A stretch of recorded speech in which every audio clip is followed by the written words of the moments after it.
Okay, so yesterday a friend of the shop stopped in and asked a question about Letterboxd, specifically my Letterboxd. More specifically, a review that I wrote in like 2019 about the French new extreme horror movie Martyrs.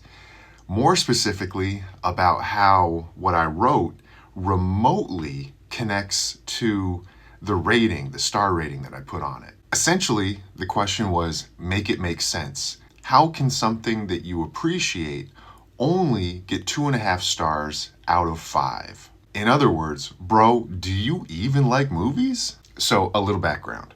In 2018, I created my first Letterboxd account.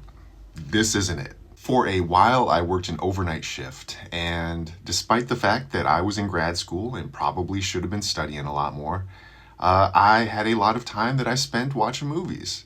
And during that time, specifically 2019, I got really deep into Letterboxd and like connecting with the community there. That year was really formative for me in terms of like expanding my horizons. I participated in an international film challenge that expanded not just my horizons, but kind of like my worldview a little bit. It opened my eyes to things that I hadn't seen and experienced before. So, like, Letterboxd was really important to me for a while because of that. And then, somewhere in the pandemic, I just got burned out on the internet, and I was like, screw it, I'm just gonna go nuclear.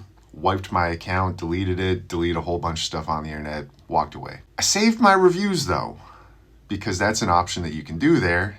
And at some point in time later on, a year or 2 years ago, I opened a new account and I uploaded the reviews, which is why I have very few followers, very few comments, very few likes on all this stuff, but it goes back almost a decade. I am just a weird guy who makes weird decisions sometimes. It's who I am. But back to the star ratings.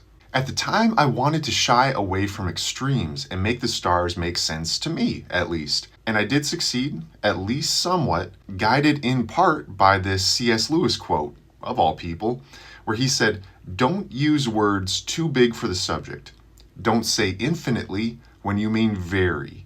Otherwise, you'll have no words left when you want to talk about something really infinite." So, I throw out 0 out of 5 ratings because you can't rate something a nothing burger on Letterboxd. Throw out the 5 out of 5 because nothing is completely pristine, perfect, and otherwise untouchable. So I made 4.5 my pinnacle and used the half-star ratings to notch it down from there. But I started with that idea like almost a decade ago, and it could probably use an update, particularly after our talk yesterday. It ended up being 4 of us hanging out by the register, just like talking about how we appreciate and watch movies, what we take away from them, what we look for, how that influences our appreciation for a particular work, just geeks doing geek stuff. The big takeaway for me was one dude, he said the star rating isn't even his thing. He thinks about it more like a letter grade. Like an A is a good ass movie. But he was a C student. And you know what? D's get degrees.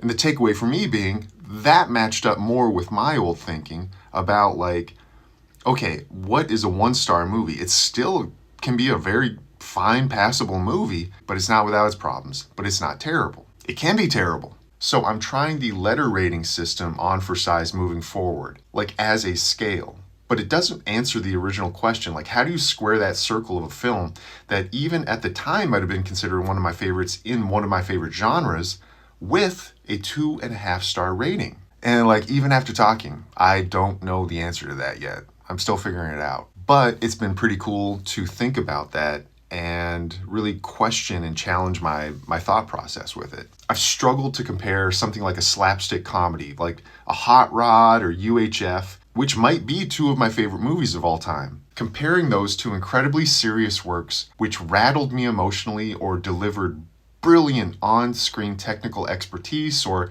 like unparalleled cinematic storytelling.